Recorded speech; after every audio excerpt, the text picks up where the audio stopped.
What's up, everyone, and welcome back to a brand new episode from the Cove podcast.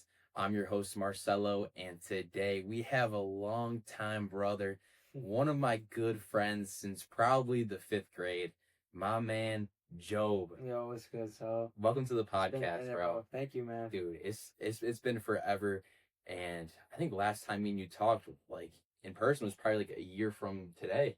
Yeah, Or even like a year from last month. I have no clue, but yeah. it's been a long It's time. been a long time, long awaited. I'm very glad to be on here. Glad to just catch up with you, honestly, bro. Yeah, Joe. But listen, this guy has had the craziest experience ever, and most importantly, I am so proud of Joben right here. Thanks. About a year ago from today, me and him were literally just hanging out, talking about life. And he always told me, he said, Marcelo, like, I want to do this Muay Thai. I want to go into fighting. I want to do this. And we probably talked for probably at least 2 hours about it. And just seeing your journey, what you've accomplished. He went to Thailand for 90 days, trained, fought, met a bunch of fantastic people. And he actually posted fantastic content from every single day, whether it was, meditation, whether it was training, his fight recaps. Job, that was one of the greatest things I've seen on social media, and I'm so proud of you, bro. Thanks, bro. That means a lot. It's crazy because a year ago when we were talking about this stuff, I started training Muay Thai last May, so like a year and a half ago. So a year ago, this was like a dream, like not even on the horizon. And then as this year came, like I started fighting. I had my first fight in April. I had a few fights in June, and then I realized like this is when I got to do it. Like I'm 22, like you can't fight when you're in your 30s, you know? So from our conversation and ones that I had with other people, like I just came to realize like this is the time to do it. Yeah, so I came out to Thailand. I literally got back last night. It was a surreal experience. I had a few fights over there. Yeah, I'm excited to talk about it. It was really crazy. Still, it's like tripping me out being home right now and in the snow. Like 2 days ago, I was in the heat and shit. Sorry. 4 days ago, 4 days ago, I had my third fight out there. So it's like time is really tripping me up right now. But yeah, dude, it's crazy. So obviously, the move to Thailand is huge. So both personally and professionally, what was going on in your life or career that really pushed you to say, "Hey, I'm going all in on this"? Yeah. So I've always been into athletics. Like growing up, we'll talk about it, I'm sure. But me and Cello hooped a lot. That's how we met.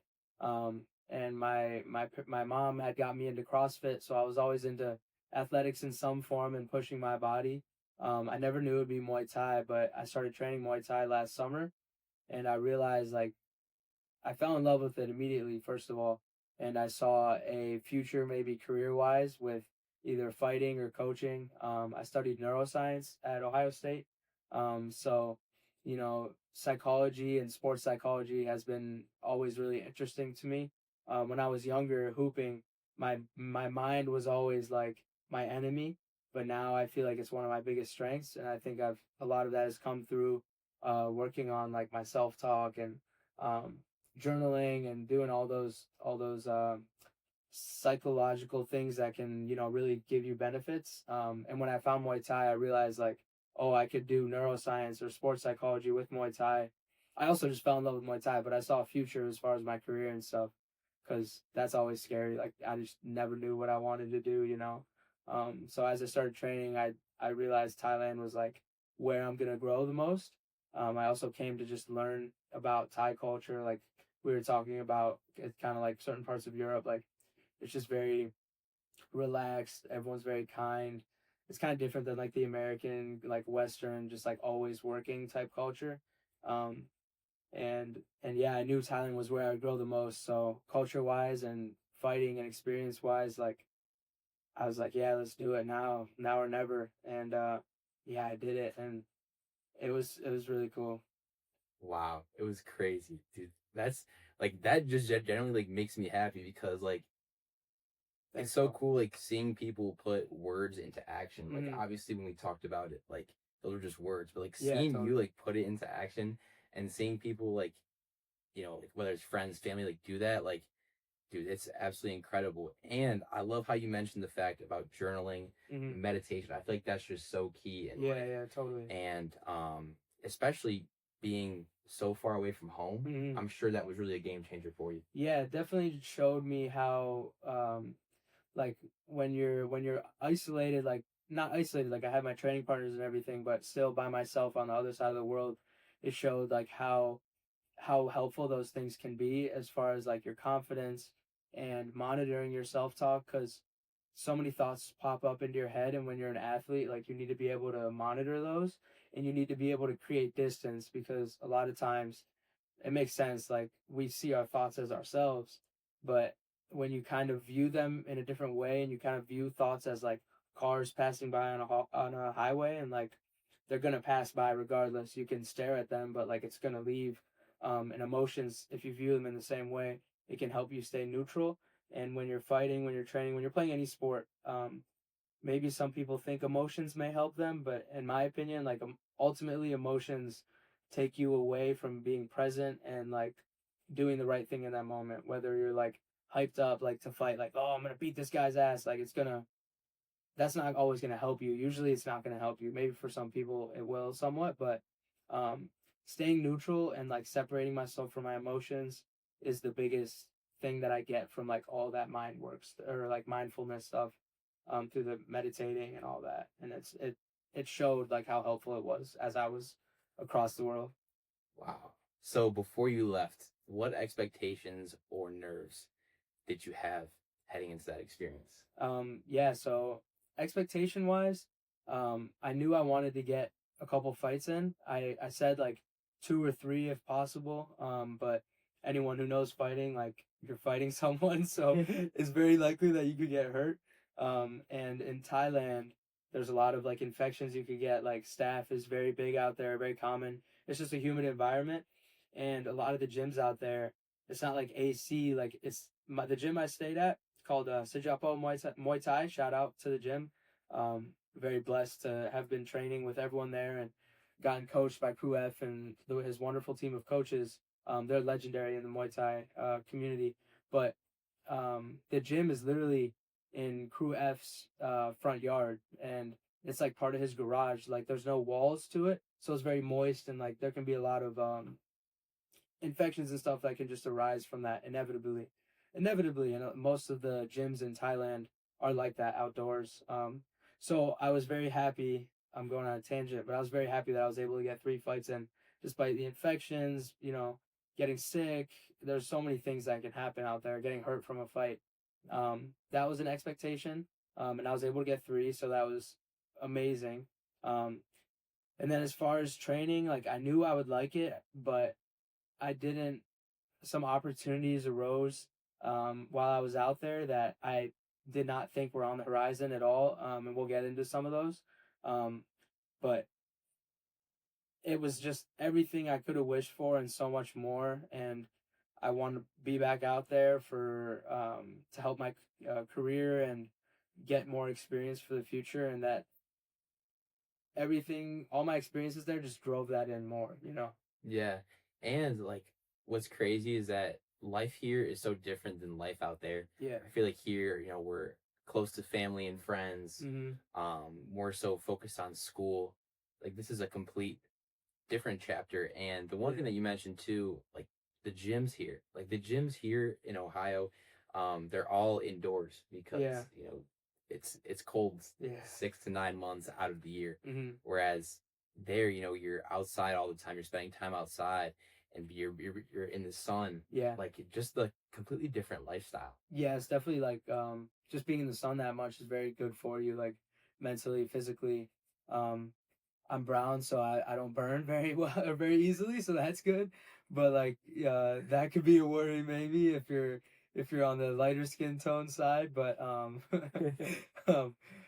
it's very, very good for you, like, running in the sun every day. It feels amazing, obviously. Like um nothing too, I'm an Ohio boy, so you gotta like the cold somewhat, but I don't like it too much. Like, I like it warm. It feels good when you're sweating and all that stuff. And I like going into a gym and like not having to wear a sweatshirt to the gym. Like it's pretty sweet. But it has to be, like you said, like it's 30 degrees right now. Like you can't get good training at that temperature. Like you gotta have some sort of heating, cooling unit. Yeah, exactly. Hmm. So the Raja Stadium is one of the most respected stadiums in Muay Thai. When you walked out on that ring under those lights, what was running through your mind in that moment? Yeah, so I actually want to rewind like a week before that. Yeah, so I was out in Thailand for 3 months. I had 3 fights. My first fight was locally. I stayed in the city called Hua Hin, which is like I said where Sijapo Muay Thai is. And I was going to, little aside here, but I was gonna go to the city Chiang Mai after 2 weeks in Hua Hin, and train and fight out there, because I know a lot of gyms out there. But after I spent my first day at Sijapo, I was like, this is for me. And I texted my homie who was in Chiang Mai, and I was like, bro, you might need to come back to Hua Hin. Like, I don't know if we're gonna meet up anymore. Um, at going with that at Sijapo, you spar twice a day, and it's very light sparring. Like when we think of sparring in the West, like especially boxing sparring or like MMA, even Muay Thai, sometimes it can be very like you try to win every round. Like you might go harder. Like in Thailand, every sparring is like play sparring, especially if you're sparring 12 times a week. Like you can't really have any risk of injury, especially if you're fighting as much as the Thais tend to fight, which would be like a month, once or twice a month. Um, but okay, yeah. So I fought at Sijapo first, through Sijapo in Hua Hin, and then I was gonna fight like 2 weeks later because I won the fight. I wasn't hurt at all. It was like a very easy fight, which isn't even a great thing. Like I'm not saying that to brag. Like sometimes hard fights you're gonna learn more, but I was unhurt, so I was gonna fight like 2 weeks later, and then a teammate of mine was fighting who was fighting at Raja around my weight. He was hurt. He had like a neck injury, um, and he was an Indian dude too. So it's kind of ironic how I stepped in for him. But they gave me the opportunity. They asked me what my weight was if I could make this weight. It was 66 kilos if I could cut that weight. Um, and I said yeah, and they were like, okay, you fight at Raja in 2 weeks, and I'm like, hold up, like I only have I had 5 fights at that time. I'm like, yo, I've only been training for a year and a few months. Like, that's just not something I was expecting at all. And I was on a run with one of the girls from the gym a couple days before that, and she asked me, she was like, what's one of your goals, or like, what are your goals? And I'm not someone who wants to set like tangible goals a lot of the time because I feel like that can set yourself up for disappointment. Like I kind of just want to work in the moment. But I said fight in Raja in the next year.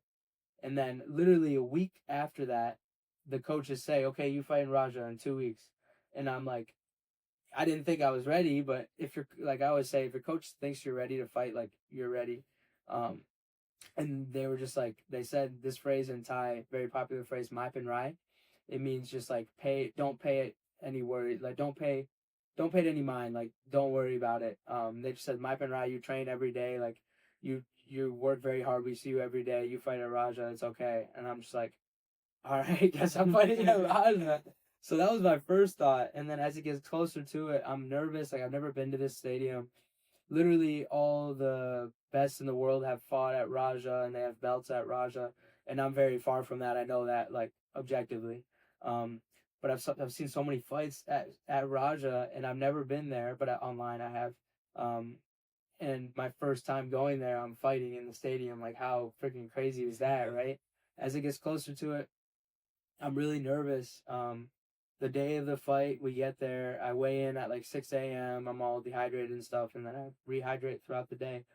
But I'm looking in the stadium, like when we get there at night, and I'm obviously so nervous. But every fight, you're so nervous, and that's something that comes with being a fighter. Like maybe if I have like 300 fights, I won't be, but maybe I'll tell that story when I'm 90 about how I'm not nervous anymore. But I was super nervous, but every fight that I've had personally, as soon as the fight starts, it's like I've done this a million times. It's like when you play a game, like a basketball game, maybe you have a big playoff game and like you're tripping about it, or before you're like, oh, what if I have this, and it starts and you just hoop. Like I know how to fight. I spar twice a day at Sijapo. Like it's just that like you're not thinking when, and you know it. Like when you're flowing in a sport, like, and that's something with sports psychology. Like you're not, there's no thought. Like you're not like, oh, I'm gonna punch him here. Like you just go and you do it. What your body knows what to do. So that's always comforting going into a fight, knowing that like anything I do, like within a few hours before a fight, like you can be so nervous, but it's like anything I do now is not gonna make or break it. Like I've done the work, you know. So as I got closer to it, like I was hella nervous, but I just, you know, you tell yourself like all the mindfulness stuff that I practiced, like I'm present, I'm happy, I chose this moment, like this pressure is here because I asked for it, you know. No one's like holding my hands like behind my back, or like no one's forcing me to do this. So I kind of just deal with the nerves that way, and I know that the nerves are going to be there. But once the fight starts, like there's no thought, there's no nerves, you know. Yeah. And that's absolutely incredible that, you know, you you said your goal out loud Yeah, and it worked. totally. And I never Like said we that goal before that, bro. And really? I never even thought about, because she asked me my goals, and I'm like, shit, I don't know. My goal is to train hard, like as much as I can. Like, Yeah. and that's fine. It's great to have goals. And I do have goals, but I sometimes it's not like concrete. And I was just like, oh, I don't know, fight Raja in the next year. And then yeah, a week later they're like, all right, 2 weeks, and I'm like, what, is that okay? Like, is that allowed? Yeah. So then, did you have two fights in that stadium or just one? So I had that the one. It was on October 31st, and I lost the fight. It was a close fight. The dude won the first 2 rounds, and I won the third round, but there was just a few changes I needed to make in that fight. Yeah. And as soon as the fight was over, not as soon as it was over, like literally like 10 minutes after it was over, my coach was like, "All right, you want to rematch him November 28th?" And I was like, "Yeah." Like I was like, "Tell the promoter." And I had just gotten 3 stitches, like I was beat up, but I'm like, Really? yeah. I'm like, I want to rematch him because I knew there's just a few things to change, and like another loss is not gonna impact me as negatively as another win would positively. And just having like a month to like work on everything I just failed, or not failed, but everything I having to work on where I lacked in that fight, and then prove it again against the same opponent. That's like the best test, right? And in Muay Thai, like culture isn't. I mean, the culture on Muay Thai, losing isn't a big deal. Like you lose, you just move on, you get better. It's like taking a test. Like you study for the test, you take the test. I got a D. Okay, I might need to study better or study differently for the next test. You're never gonna get good at calculus if you're never taking tests, right? You can't just do study problems all the time. Like you need to take the test to see where you're, you know, lacking. Yeah. So yeah, Muay Thai is just like wins and losses is whatever. They're all lessons. So when my coach asked me to rematch, I was like, hell yeah, I want to rematch. And it's like in Raja, like I'll fight in Raja. They pay well at Raja. Like I'll take that. But it didn't end up happening. The promoter, I think the show was full, and my coach, he was serious at the moment, but I don't know how likely it was that I was gonna get it November 28th. Like December 5th, they had a show. They have a show. It's in like a couple days. But I was gonna be home by then. Yeah. So once I found out that the show was full for the 28th, I was just like, okay, I'll take another local fight, in Hua Hin. And they scheduled that for me, and that ended up being on November 29th, which was, like I said, just a few days ago. Yeah, and what was so cool about that was that you got your first knockout, right? Yeah, bro. I'm 5-2 now. Before this fight a few days ago, I was 4-2. And all my wins were on points.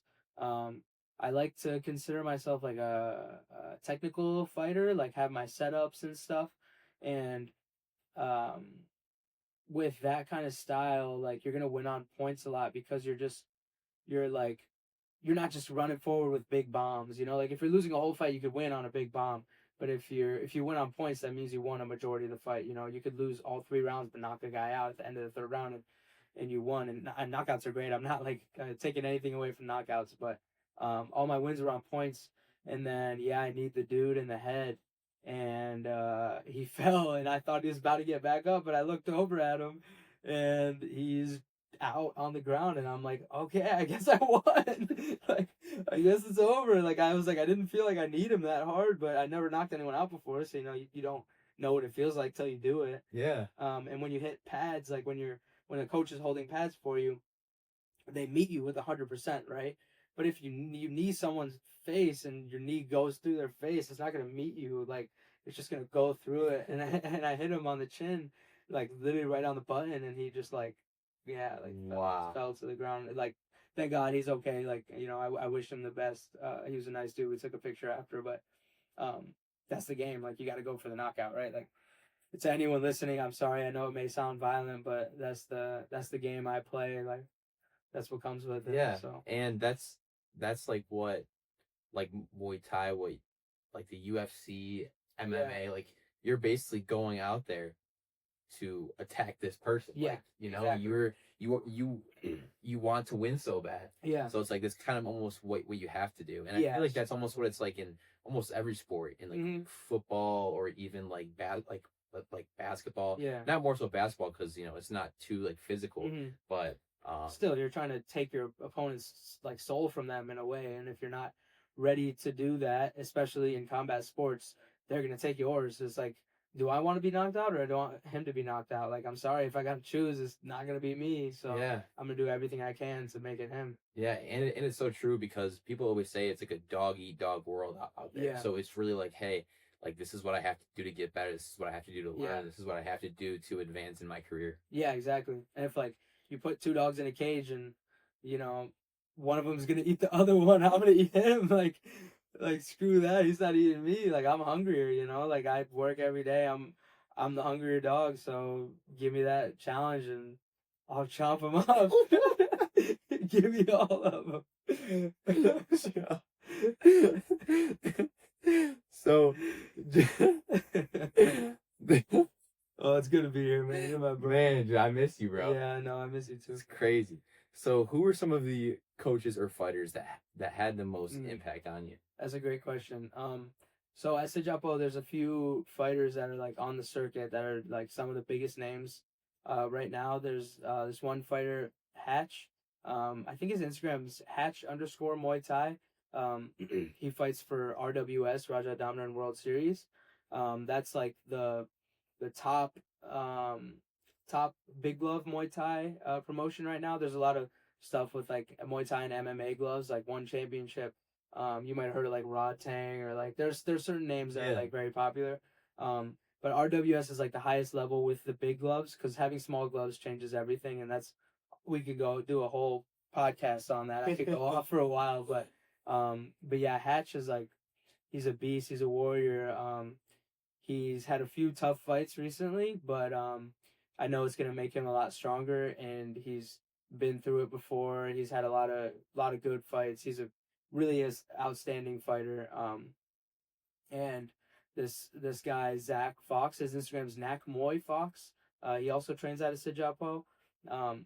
Both of them are really good fighters. There were a lot of the people training there that helped me.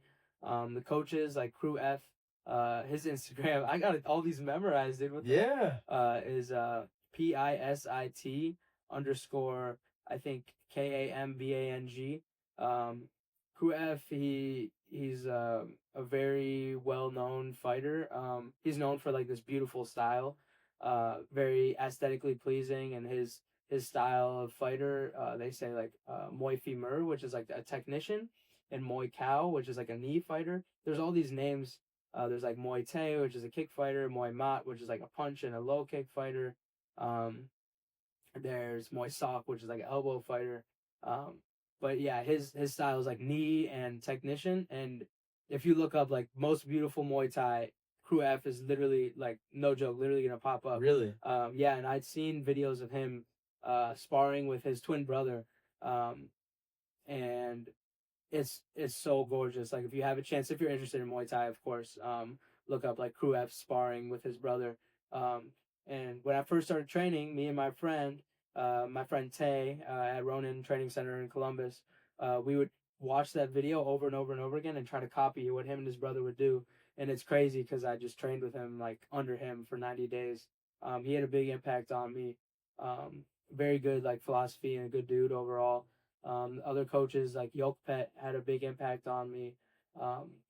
And yeah, those Hatch and Zach also. This my guy Robert, 19 years old. He's gonna be a killer. He's already a killer. But we got very close through there.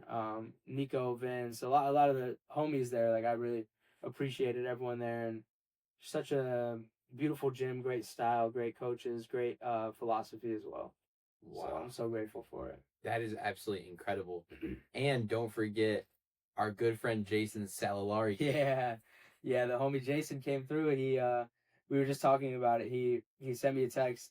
He was like, "Yo, I want to come to Thailand, make a YouTube video, blah blah blah." Asked me some questions about it. I helped him out, and then like a few days later, he was like, "All right, I'll be there on this date," and it was like a week after that text, and I'm like, it was just crazy. He came out for 7 days or 10 days. He trained with me. He's a boxer. You know, he was Yeah. on here. Yeah, that was really cool. It was good to have him out there, and it was before my fight at Raja, so I was in the fight camp for that. Um, and it made it more fun because like fight camp can get not boring, but like you're just dragging yourself through like hours and hours of training and being able to have him run with me, that was pretty cool. Yeah, and it was awesome too because he got to share his story with the YouTube side. Yeah, His channel is obviously fantastic, yeah, yeah, and then you started to post daily videos on Instagram, yeah. just recapping your day. Mm-hmm. So, what I guess pursued that journey for you? Yeah, so being a fighter, like, well, being someone who wants to get into fighting and coaching, and I guess I'm a fighter now. I can say it with solidarity, with confidence. 100%. But having your own brand and being able to generate revenue for yourself is very important. Building your brand and like if a promotion knows you're gonna sell tickets, they're gonna want you fighting for them, and eventually when I get to the big leagues like in RWS and stuff, like having 2,000 followers versus like 50 is gonna make a big difference. Also, I'm studying strength and conditioning right now, and with sports psychology, strength and conditioning, Muay Thai, I would love to help people as far as coaching and stuff. So I wanted to just one share my journey, two document my journey so I could go back and look at it, show my kids one day, and three like grow my page so I can have like-minded people that I can help or they can help me in some way. So that was really cool. I just decided like screw it, I'm gonna post every day, like no matter what. So then I started to post vlogs, and as the time went, I got better at editing them, and I had better like information in them as far as like the mindfulness, all that stuff. It was really cool to share my journey and be able to like have other people relate to it, or fighters in Thailand show love, and me be able to show love back to them, and just connect through that. I think it can reaffirm your identity. Your your reality becomes your identity and your reality can be so closely intertwined, and if your reality, if you're what you consume is just like BS, like like stuff that's not related to you or who you want to be, then that's going to disconnect you from who you are and who you want to be. And you know strengthening my circle and surrounding myself with like-minded people has definitely helped that. So Yeah, and like the one thing about your Instagram, a lot of people from home showed so much love. I yeah, mean, in like your comments, yeah. your likes, a lot of people showed love. They were reposting your videos, even like posting you on their stories. Now, what influence did people back home have on you there? That's a good question. Um, I just really appreciate all the love that everyone did show. Like anyone that appreciates the hard work I'm putting in, they don't need to appreciate. Like I don't, no one owes me anything, right? So, um, while I appreciate all the support and it definitely, um, it means a lot. I don't, with or without the support, I don't think it would have changed anything as far as like I know who I am and what I want. Um, and I love everyone showing love, and like, I'm not taking anything away from that, but at the same time, like I'm going for what I'm going for regardless, you know what I mean? Yeah, yeah. But it means so much, and like having everyone's support, knowing that people are like, yo, how can I watch your fight? Like, oh, can you live stream it? Like I'm like, oh, that's dope. Like, Yeah. you want to set an alarm to watch me fight? Like hell yeah, like I really like I love that, but if they didn't, like no one owes me anything as far as like supporting, and all the support I do get I love, but without it, I'm still chasing the same thing. So Yeah. the best thing is to just like be able to take it or leave it. And I'm not to say that I really would be able to take it, like it probably would suck like if I didn't have the support, or like it would feel different. But the best thing is just to be neutral. One of the quotes I really like is like I'm on a neutral path. Um, being present and objective is no, I'm on a narrow path. Being present and neutral is how I will stay on that path. It's something along those lines. And it's like the more that you let things build you up or break you down, the less you're likely to stay on that path. You know, if you're neutral, you'll be able to stay on that path and do it longer. And like the best athletes in the world, going along with what I was saying earlier with emotions, like the best athletes in the world are neutral. Like LeBron's gonna get super happy after a championship, but like you best bet he's back in the gym a week later. Like if he's not the LeBron we know, you know. So um, as much as that, I love all of it. You know, try to be neutral. Yeah, and Job, that's absolutely fantastic advice because I feel like nowadays, for example, when you see people, get viral or grow their channel, like the fame will change people. Like for example, when people see that you're doing something right and you're doing something that's different, a lot of people, will grab onto it. But the fact that you're staying neutral and staying true to yourself, that's absolutely a great way to like put it and obviously have a fantastic mindset going forward. Thanks, bro. Because I feel like a lot of people try to have influence on others. Yeah, For yeah. example, trying to lead them down different paths, different career paths, but knowing what you want and what you want to achieve and the mark that you want to leave one day to like show your kids and show your family, Yeah. that's absolutely incredible. Thanks, bro. That means a lot. You get stuck in just like what you do on a day to day and you forget, like I forget like I'm really doing it, and like I have to like journal and do these things to remind myself because we're humans. We just like live in the present. Like primal humans are just trying to survive. They're not like happy that they caught the turkey the night before. They're just trying to catch another turkey. These metaphors are crazy, but you know what I mean, right? Like you're not patting yourself on the back always, but you have to stop and smell the roses to be able to continue on your journey. Otherwise, it just all goes like how are you going to enjoy what you have become if you don't enjoy becoming, like you have to be able to enjoy it. And I appreciate you saying stuff like that because it makes me like stop and be like, oh yeah, you're right. Yeah, I mean it's true because like I feel like with our daily lives, our jobs, our tasks, like we just go through day to day without stopping and like really like reflecting on what happened and even allow our mind to process what's going on. I feel like that's so important.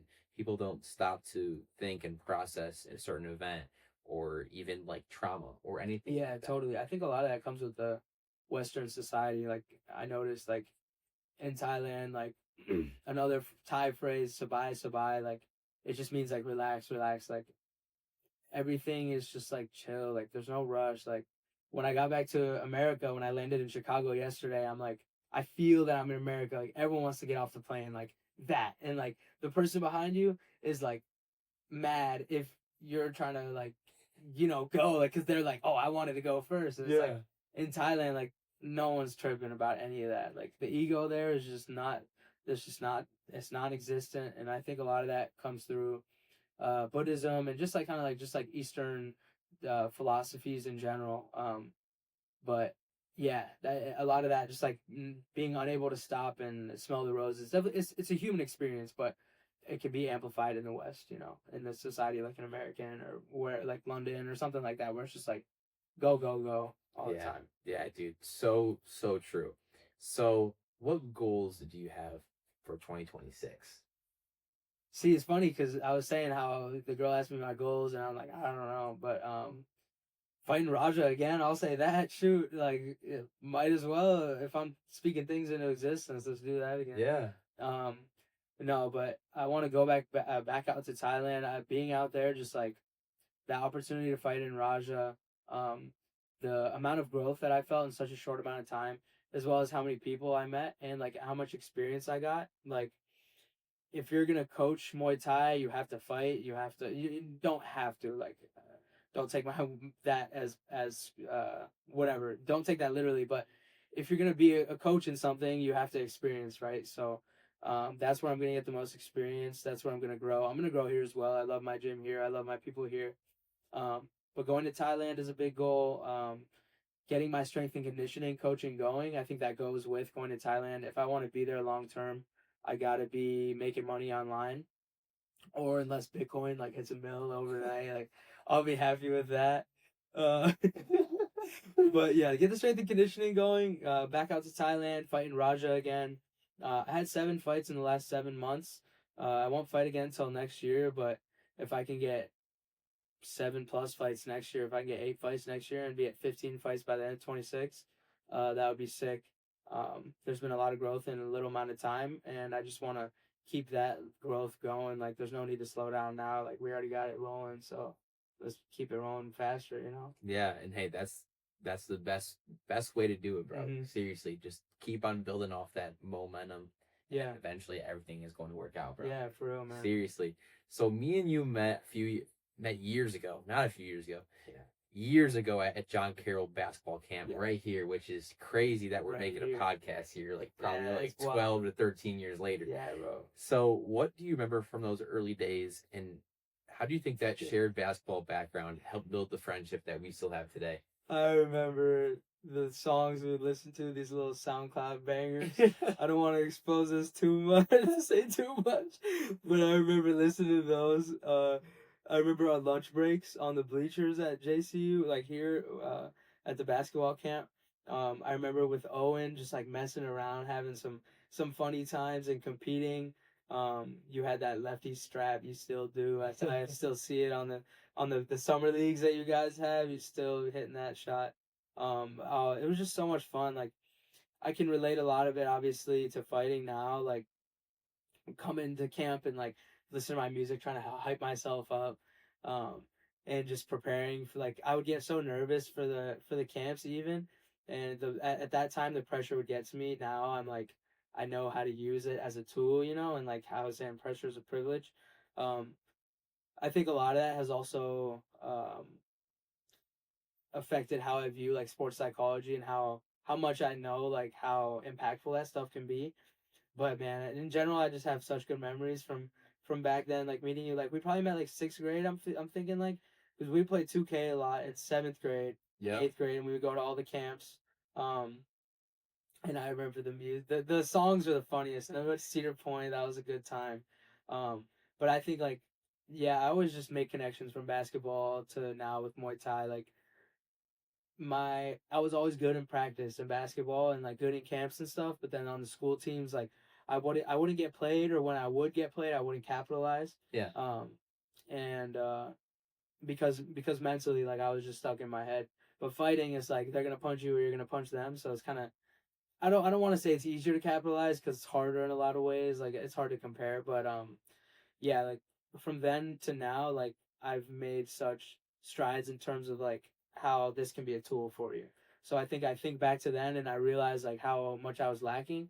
I don't blame my, like, you know, you're in sixth grade, seventh grade, so it's like, Yeah. you can't trip about that. But it's cool the journey that we both come on since then, and how, yeah, we met however long ago and just playing 2K in the summer, and oh, it was good times, man. Great times now. Like, times are always good, man, but it's fun and funny memories. Yeah, great times. Obviously, at the John Carroll camp, I mean, we had a great group of people, Yeah. and like people that like we still know today, which is Yeah. awesome. Like people from that camp, like we know, like that are still on Instagram, still, Yeah. you know, doing great Coming on the things. pod and stuff. Coming on the pod. I mean, it's incredible what, you know, what relationships the game of basketball can make, and what they can create for you. Obviously, the Cedar Point times were absolutely awesome. We had a fantastic time doing that. All of the hoop sessions, everything, bro. Like, it's just crazy seeing like how much we've grown, and how we've, you know, we've still stayed connected even though we're going, you know, our own ways. You know? Yeah, totally. I feel like as you get older, the time that you like share lessons, like, it just has to. But it becomes more meaningful. Like, we were probably spending like maybe 4 hours a day playing 2K, but Yeah. you kind of just like, you know, you're not like having deep conversations like this, but it's still good times. But it's cool how it all evolves, and you know, as we all, like, we were in like middle school, dude, and now, like, you know, we've graduated, and you know, everyone's gone on to do different things. I've gone across the world. Like, everyone's, it's really cool just to see everyone on their own growth and on their own journeys and growing into themselves, as like we talked about it. Like, back in the day, we probably talked about what we'd be doing now, and a year ago we talked about me coming to Thailand and fighting, and you know, a year ago I had 0 fights and had been training for 5 months, and now I'm 5-2 and been training for a year and a half. Yeah, a year and 6 months. So it's like, Um, it's just crazy, man. It's Yeah. trippy. Like time is a crazy concept, and like how things can just be stacked over time. If you're truly like doing what you want to be doing, you're gonna become who you want to become. Yeah. It's cool. Yeah, it's crazy. But the one thing that you mentioned that I also wanted to touch on as well was like I wish like younger me knew all of like the mental, like the meditation, Yeah, like the yeah, preparation, like all of that.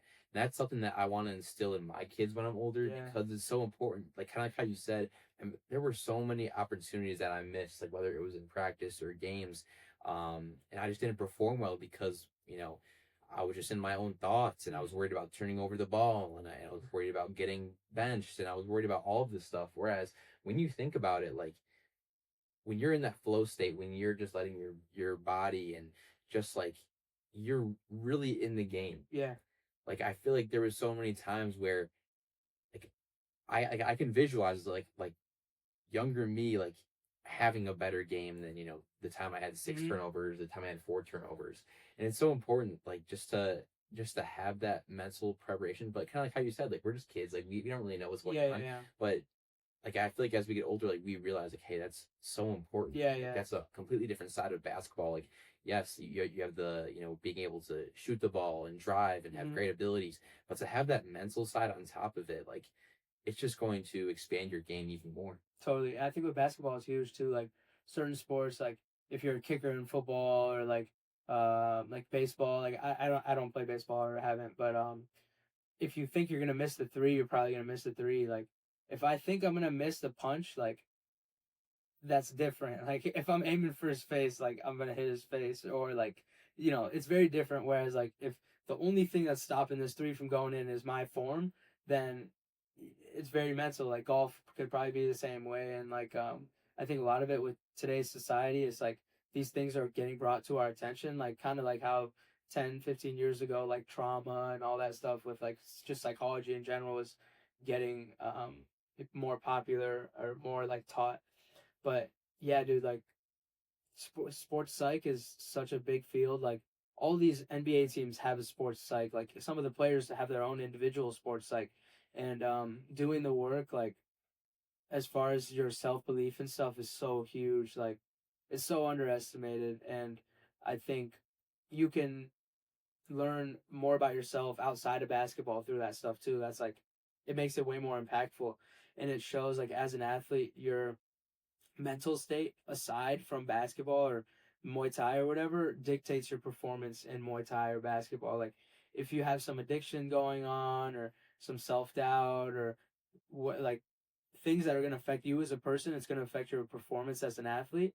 And because that's your expression, and like in any sport, to the best at the sport, it's it's still a sport and it's competitive, but it's their form of artistry and expression. And if you have a painter who a painter who is struggling with addiction, he might paint something abstract that like looks like someone who's struggling with addiction or something like that. Like if if if artistry is your way and it's expressing yourself and yourself is broken, then your artistry is going to be broken in some way. You know what I mean?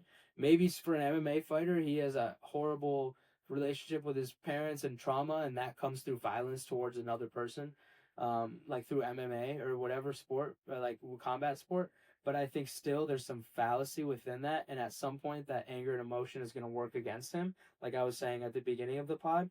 And yeah, being able to work through your own psychology as an athlete is going to help you in your game. It's going to help you in your life and your relationships. When you retire from your sport, it's going to help you greatly because we see so many athletes go through depression. Like it's very common as they retire, especially on the highest level, because that becomes your identity. But if you can work through that and have something to anchor to outside of that, if you can be able to ground yourself outside of that when you are feeling anxious, when your identity is so wrapped up, it can help you a lot. Like something with fighting, I just thought I was like I should mention this. Something with fighting, like identity is very fickle with fighting. I feel because you train for a fight, and then you fight.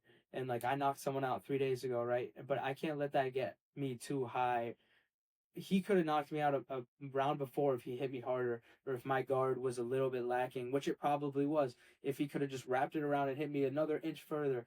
So your identity can't. I can't be like, oh, I'm the dude who knocks people out, because he could have knocked me out. And also, after a fight, is you train so hard for a fight, you eat so good, you do all the right things, and then you fight, and then maybe for a week you take off, and it's essential to take off that time, but it kind of messes with your identity sometimes, because you can be like, yeah, I'm such a hard worker who does, I eat clean, I do this, I look shredded, before a fight, you cut weight, you look shredded, then you fight, then you might, you just take a few days off because you should.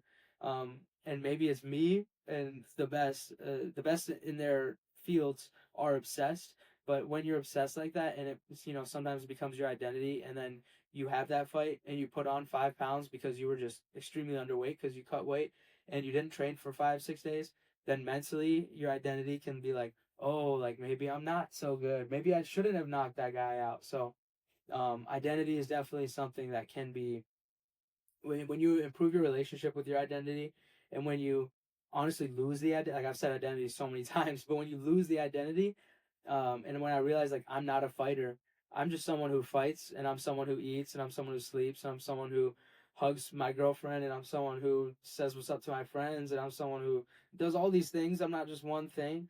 That can help with some of that, and I forgot where that stemmed from. All the sports psychology stuff can really help you work through that as a person, as a fighter, as an artist, because if like I said, if you're at the highest level of your sport, I think you view it as an art, at least subconsciously you do, because you're painting a picture, and the best who are at doing that, they have that relationship with it where they view it as expression.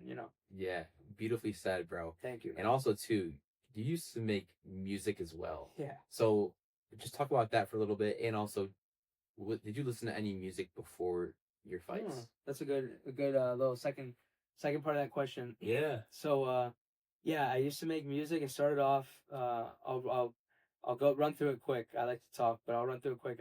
My friend Ryan Hoyt, shout out. You know Ryan. Yeah. He used to make beats in high school. Excuse me, and we would just hang out and screw around and freestyle. And he had GarageBand on his MacBook, so we would just record vocals on it, and he would mess around with it. And then I got some of my own equipment, and I started taking it more seriously. I've always liked music, and I've liked expressing myself through various things. So I picked it up, and I was making music a lot. Honestly, when I started making Muay Thai, or when I started training Muay Thai, I stopped recording because I think I found another lane for my expression, if that makes sense. Like if you're an artist, like you make music, you're expressing yourself. When I go to Muay Thai and I spar, I hit pads, like that's me expressing my artistry. So I felt like I don't feel the need to record as much anymore, and I still have myself, so like I definitely will if it comes up. But yeah, it's like I've transferred that artistry, into Muay Thai.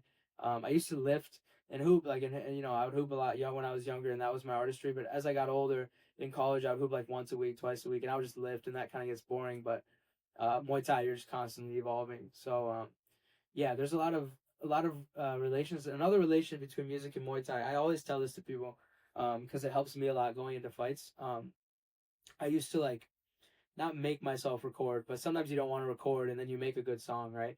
And and I can relate that to like sometimes going into a fight, I'm like, oh, I might lose this fight. Like I don't feel as good, but I like in the back of my head, I know I've done all the training, but it's kind of just like those cars passing on a highway. There might be a really shiny car that I want to stare at, which is the thought of like, oh, what if I lose? What if this? And I just want to obsess over that car. Um, Same thing with music. I'm like, oh, like I don't feel like it. Like, what if I don't make anything good? And the best fights have been when I thought I was gonna lose, and the best songs have came from when I didn't want to record. So that just shows like going into doing whatever thing that you feel like you should be doing, but you maybe have some barrier to it, or you have some self doubt. Um, the best the best canvas can be painted when you don't feel like painting the canvas. So that's another like great relation that I can make between the two. And then as far as songs that I listened to before getting in the ring, that was a question, right? Yeah. I like change it up sometimes. And in Thailand, there is very chaotic. Like when you go to local fights in Thailand, especially, you're just like at some like outdoor venue, sitting like in a field. Your opponent's like 20, 30 feet away from you warming up. You're both like warming up, trying to look at each other's styles, but without trying to like catch each other, looking at, peeping. It's like in warm ups in basketball when you're in layup lines and you're like, you're missing layups on purpose because you want them to think you suck. So I'm like jabbing all horribly or something. No, not for real, but it's chaotic out there, man. It's so different. So it's like in the West, I'm like listening to music. I got all my songs queued up. And then out there, I'm just like, screw it. I don't even know when I'm fighting. I don't even know how many rounds I'm fighting. I don't really know who I'm fighting. Like my last fight, after the first round, I come back to my corner and I'm like, how many rounds is the fight? And they're like 5, and sometimes it's 3. My last local fight was supposed to be 5, and it ended up being 3. So then my second local fight, which was the one 3 days ago, I didn't even ask because I'm like, they might tell me one thing and it's the other thing. So I was like, let me just wait till the fight's going on. And then I asked them how many rounds it was, and it was all good. I knocked them out before it even had to go to 4 or 5. But yeah, in Thailand, it's like I would be listening to music, but I just click on my playlist because it's so chaotic. Like I just put it on shuffle.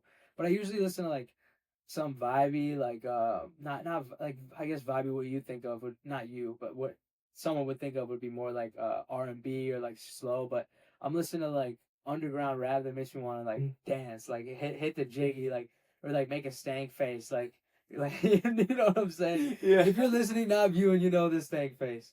But usually something like that. But sometimes if I'm feeling a little more anxious and like I want to like calm myself, I'll listen to like Mac Miller. Like I was listening to the Circles album a lot recently. Yeah. I was feeling a little extra anxious into this last fight. I think because like the pressure of it being my last fight, leaving Thailand, even though I fought at Raja before, like it just shows how like your mind can mess with you. But I was listening to a lot like more chill music. But usually I just like songs that like I know all the lyrics to, that I can just like sit there and just like rap the lyrics and feel like I'm a gangster or something, and then just like hype myself up, like seriously like dance and like stuff like that. But I guess in Thailand I wasn't doing as much of that because the environment is so foreign. I'm like not as knowing like, okay, I have 45 minutes, okay, let me cue these up before I shadow box and whatever. Like it's more just like, I don't know when I'm fighting, like it's all like you have no idea what's going on. Yeah, for real, bro. So what's one quote that you live by every day, and overall how has your journey, music, hoops, how has that all changed your perspective on life? There's a lot. I think one of the quotes I've been thinking about a lot recently is, I actually wrote this on my wall a few years ago in my dorm at Ohio State. I wrote, once you do once you do the things you admire others for, you become the one you admire. And I like that quote. I still agree with it, but I feel like once you choose to admire yourself, you become the one you admire. Because I've been doing the things I admire others for. Like I've been, I went to Thailand for 90 days, and now I'm like, I had some pro fights out there. Like, if you viewed me from the outside, you'd be like, oh, you're doing this, you're doing that, and it's true, like I am. But your mind still messes with you, and I think that's something that like I've kind of brought up throughout this podcast. Like you have to kind of train your mind, like other people's voices when you were younger become your voice when you're older. So maybe you had someone that wasn't the most encouraging or this or that, and you have to like think of that confidence and stuff as like a skill that you can train, because you think you're going to admire yourself when you do the things, but then you do the things and you feel like the same person you've always been. So I think like one thing that I have to live by is like, I choose to admire myself. I know what I'm doing is the right things, but still you can like forget that and just like go back to your own way of self-talk or whatever. That's one good one. And another one is that like I'm on a narrow path. The way I stay on that path is to be present, and objective, and ground myself in truth. And that's another thing. Yeah, just ground myself in truth. Like if you're in camp and you're questioning yourself and you do ground yourself in truth, like you figure out like, okay, I'm doing the conditioning, I'm doing this, or I'm not doing the conditioning, I'm not doing this, then that's the truth. Like you shouldn't be confident going into a fight if you're not doing the stuff you should be doing, right? I guess you should ignore it and still be confident, but you should do the things. And if you ground yourself in truth, if you're tripping and thinking like, you know, overthinking, did I do everything? And you did, then it's like all the work's done. You already won the fight. That's something I tell myself going into fights. Like, I already won. My training camp won me the fight. It's like studying for a final. You studied for 3 weeks, like you already passed the test. Like, don't even trip about it. Like, nothing you can do now is gonna help you pass the test. So, those are a few of them. There's definitely more. But those are a few I can think of the top of my head. What was the last part of that question you asked? And then how have different parts of your life, like music, Mm. going to Thailand to fight, hoops, how has that all changed your perspective on life? I think it just drives in, like, just chase what calls you. And I know I'm young, like, I may be sharing a lot of like I put in air quotes up, like wisdom that maybe someone older than me would be like, you don't know, you know, you're such a young, you know, person, like you don't really know. And that's true. And I still have a lot to learn. And I'm always, you know, wanting to be a student and learn. But I think it just shows like whatever calls you, go for it and express yourself in whatever ways you can.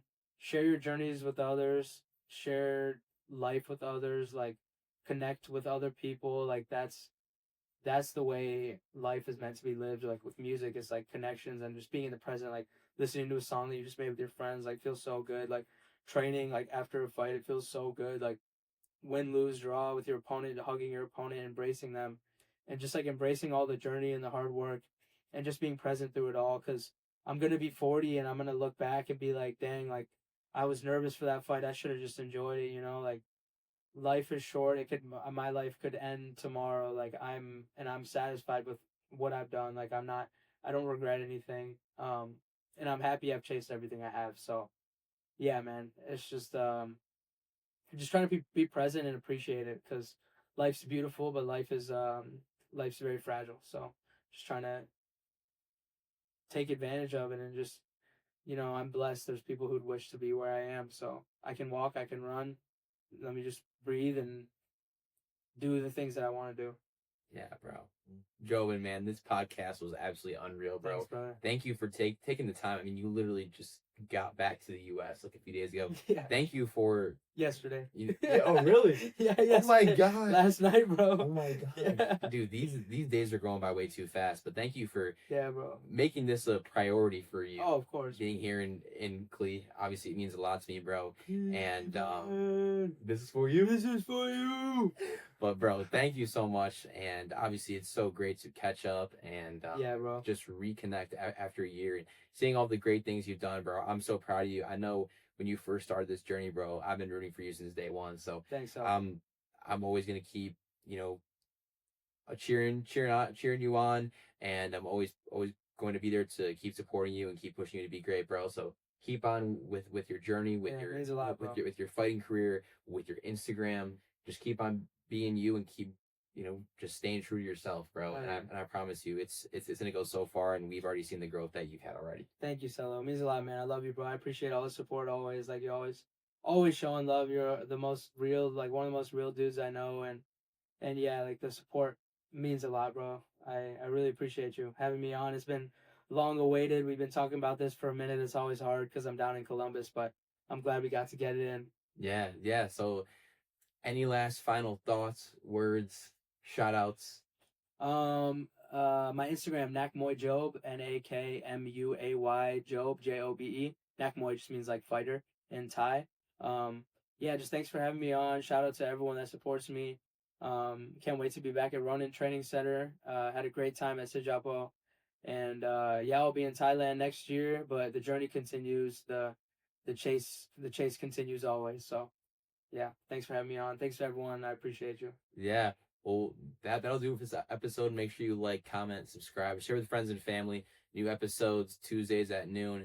And this episode is going to be a great start to 2026. Hell yeah. Thanks, fella. Yes, sir. See you guys. Peace.